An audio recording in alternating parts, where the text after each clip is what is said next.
بسم اللہ الرحمن الرحیم۔ السلام علیکم۔ یوٹیوب چینل پر طارق متین آپ کو خوش آمدید کہتا ہے۔ سب سے پہلے آپ سے درخواست کہ اگر آپ چاہیں تو چینل کو سبسکرائب کریں تاکہ وہ چیزیں جو میں چاہتا ہوں آپ تک پہنچیں وہ آپ تک پہنچ سکیں۔ ہم اس وقت سن رہے ہیں آذربائیجان کی آرمینیا کی لڑائی، اور یہ لڑائی جو ہے وہ ایک فل اسکیل وار کی طرف بڑھ رہی ہے، مکمل جنگ کی طرف بڑھ رہی ہے۔ صورتحال کشیدہ ہے۔ اس کشیدہ صورتحال میں جانی نقصان کی اطلاعات آ رہی ہیں۔ اس کشیدہ صورتحال میں جو فوجی نوعیت کا نقصان ہے، افواج کا ایڈوانس کرنا ہے اور اسٹریٹجک پوائنٹ آف ویو سے اہم علاقے قبضے میں لینا، یہ تمام خبریں آ رہی ہیں۔ اس کی تو ہم بات کریں گے اس ویڈیو میں۔ پاکستان آذربائیجان کے ساتھ کھڑا ہے، ترکی کا موقف، اور پھر اس وقت یہ ہو کیا رہا ہے، ان تمام چیزوں پر ہم بات کریں گے۔ لیکن اس سے پہلے میں نے یہ کوشش کی کہ اس تنازع کو بہت آسان انداز میں آپ کے سامنے رکھا جائے کہ ہم یہ سمجھیں کہ یہ تنازع ہے کیا۔ آپ نے دیکھا ابھی گزشتہ 2-4 روز میں پاکستان میں Azerbaijan is not alone, Azerbaijan کو سپورٹ کریں، اس طرح کے ٹرینڈز ٹویٹر پر، فیس بک پر، سوشل میڈیا پر مسلسل چلے ہیں۔ تو اور بعض لوگوں نے اس طرح کا مذاق اڑایا کہ پاکستانیوں کو تو یہ بھی نہیں پتا کہ آذربائیجان آرمینیا ہیں کہاں، کیا ہیں، اور پاکستانی جو ہیں وہ مدد کر رہے ہیں کیونکہ ترکی ان کی مدد کر رہا ہے، وچ از اے گڈ تھنگ، بہت اچھی بات ہے۔ تو پہلے سمجھ لیں کہ یہ ہے کیا معاملہ۔ دیکھیں، آرمینیا دنیا کا وہ سب سے پہلا ملک جس نے عیسائیت کو بطور مذہب سرکاری طور پر اڈاپٹ کیا۔ ایک لمبی ہسٹری، اس لمبی ہسٹری میں جانے کے بعد چند موٹی موٹی آسان باتیں کر کے معاملے کو سمجھ لیتے ہیں۔ آذربائیجان مسلم اکثریتی ملک ہے۔ یہ دونوں حصہ تھے، ابھی ریسنٹ اگر بات کر لیں روس کا، جب یہ سوویت یونین تھا تو یہ حصہ تھے سوویت یونین کا، اور 1922 سے 1992 تک اس عرصے میں یہ سوویت یونین میں رہے۔ پھر یہاں سوویت یونین جب ٹوٹا تو جو نگارنو قراباخ ہے، اب اسے نگارنو قراباخ کہتے ہیں، جو لوکل پروننسیشن اس کے مطابق یہ نگارنو قراباخ ہے۔ تو اس علاقے میں چونکہ یہ جغرافیکلی آتا ہے آذربائیجان کے اندر، اور اکثریت ہے آرمینیائی نسل کے باشندوں کی، تو یہاں ایک تنازع کی سی صورتحال تھی۔ اب آپ اسے سمجھ لیں کہ یہ اس ریجن کا کشمیر ہے، بالکل مقبوضہ کشمیر والی صورتحال ہے، اور جو مقبوضہ کشمیر کے ساتھ پیش آیا کم و بیش وہی چیز بالکل ڈٹو وہاں پیش آئی۔ یعنی اقوام متحدہ ناکام ہے مقبوضہ کشمیر کے مسئلے کے حل میں، اقوام متحدہ ناکام ہے نگارنو قراباخ کے مسئلے کے حل میں۔ وہاں پر بھی کشمیر کے لیے بھی کچھ باڈیز بنی، کچھ لوگوں نے انٹروین کیا، مسئلے کو حل کرنے کی کوشش کی۔ یہاں پر بھی کچھ گروپس بنے، کچھ باڈیز بنی، مسئلے کے حل کے لیے کوشش کی، مسئلہ حل نہیں ہوا۔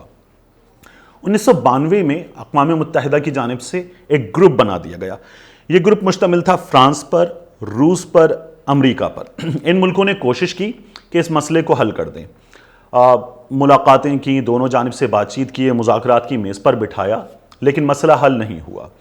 اور پھر 1994 میں روس نے اس معاملے میں ایک کردار ادا کیا، اور روس کے اس کردار کے ادا کرنے کے نتیجے میں جنگ بندی پر اتفاق ہوا۔ ایک دوسرا اتفاق ہوا اس بات پر کہ یہاں چونکہ آرمینیائی نسل کے لوگوں کی اکثریت ہے تو یہاں کا جو کنٹرول ہے یہ آرمینیائی نسل کے لوگوں کے پاس ہوگا، اور انہیں مدد حاصل رہے گی آرمینیا کی۔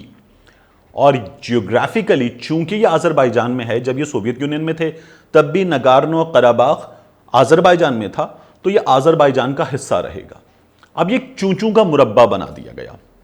اس چونچوں کے مربع میں طے یہ ہوا کہ ٹھیک ہے، یہ جگہ آپ کی ہے، ہوگی ان کے پاس، یعنی جگہ آذربائیجان کی ہے اور ہوگی آرمینیا کے پاس، کنٹرول آرمینیا کرے گا۔ تو اس چونچوں کے مربع کے نتیجے میں صورتحال جو ہے وہ اور بگڑ گئی۔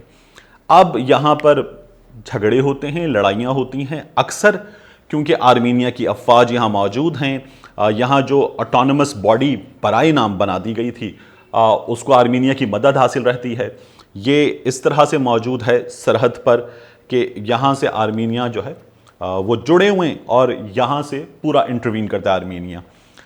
ابھی جو ریسنٹ صورتحال بگڑی ہے اس میں اگر جانی نقصان کی بات کریں تو آرمینیا کا جو جانی نقصان ہوا ہے وہ کم از کم 60 بتایا جا رہا ہے، زیادہ سے زیادہ 100 سے زیادہ ہے۔ جو آذربائیجان کا فوجی جانی نقصان ہے وہ تعداد 10 کے قریب بتائی جا رہی ہے۔ اس کے علاوہ جو نگارنو قراباخ کا علاقہ ہے، اس علاقے میں تالش اس کا وہ حصہ ہے جو آذربائیجان سے نزدیک ترین ہے۔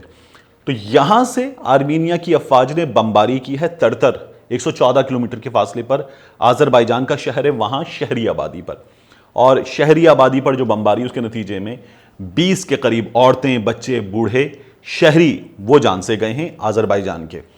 تو اس وقت یہ اس علاقے کی صورتحال ہے۔ اب آذربائیجان کی افواج نے حملہ کیا ہے اور ایڈوانس کرتے ہوئے انہوں نے آرمینیا کی افواج کو بہت پیچھے دھکیل دیا، کئی علاقے انہوں نے قبضے میں لے لیے ہیں۔ اگر فوجی گاڑیوں کی، ٹینکس کی، آرمرڈ پرسنل کیریئر جو ہے اس کی بات کریں تو 20 سے زیادہ یہ گاڑیاں تباہ کر دی ہیں، قبضے میں لے لی ہیں۔ 10 مقامات پر میزائل ایئر ڈیفنس سسٹم کو اڑا کر رکھ دیا ہے، اور اب آرمینیا کی جو انتظامیہ ہے یہاں وہ بھی تسلیم کر رہی ہے کہ آرمینیا کی افواج کو پسپائی کا سامنا ہے، وہ پیچھے ہٹ رہی ہیں اور مجبور ہیں کہ اس صورتحال میں وہ بھاگ رہی ہیں۔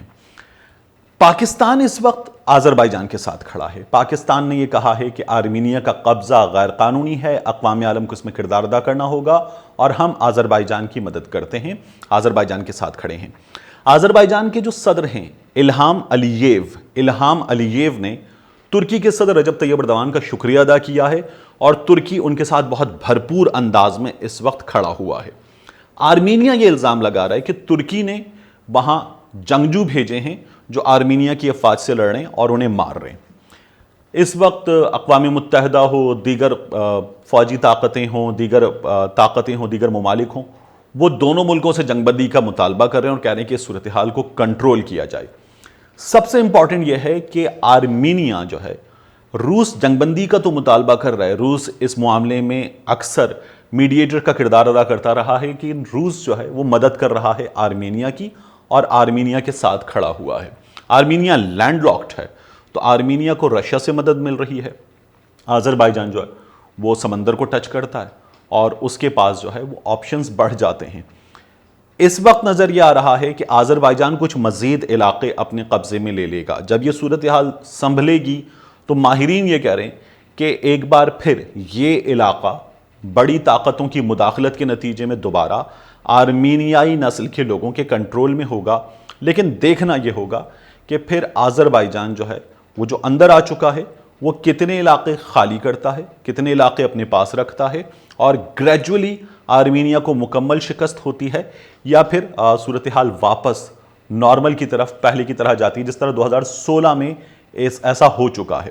بہرحال اٹس اے ڈیولپنگ سٹوری، تو میں یہ کوشش کروں گا کہ اس پر جو فیکٹس ہیں وہ تو آپ کو سمجھائیں، لیکن اس معاملے کو بہت آسان کر کے آپ کو سمجھانے کی کوشش کی ہے۔ اپنا خیال رکھیے، میں مسلسل آپ کو بتا رہا ہوں کہ ہم ایک اور پروجیکٹ پر کام کر رہے ہیں۔ اس پروجیکٹ پر جو ہے باقاعدہ ایک ٹیم کام کر رہی ہے، اس ٹیم میں 2 بہت خوبصورت اور کیوٹ ممبرز بھی ہیں، وہ آپ کے سامنے ہوں گے۔ یہ بہت مختلف کام ہوگا۔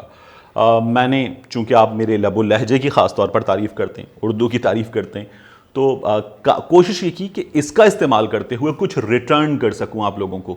تو جب وہ کام آپ کے سامنے آتا ہے، میں انشاءاللہ کچھ اب ہفتے 1.5 ہفتے کا انتظار، اور میں آپ سے بار بار کہہ رہا ہوں، تو اسے آپ کے سامنے رکھوں گا، اینڈ آئی ہوپ کہ آپ اسے بہت پسند کریں گے، اور یہ وہ چیز ہے جو میں سمجھتا ہوں کہ میرا کنٹریبیوشن ہوگا اپنی یوٹیوب فیملی کے لیے۔ ملتے ہیں آپ سے اگلے ویلاگ میں۔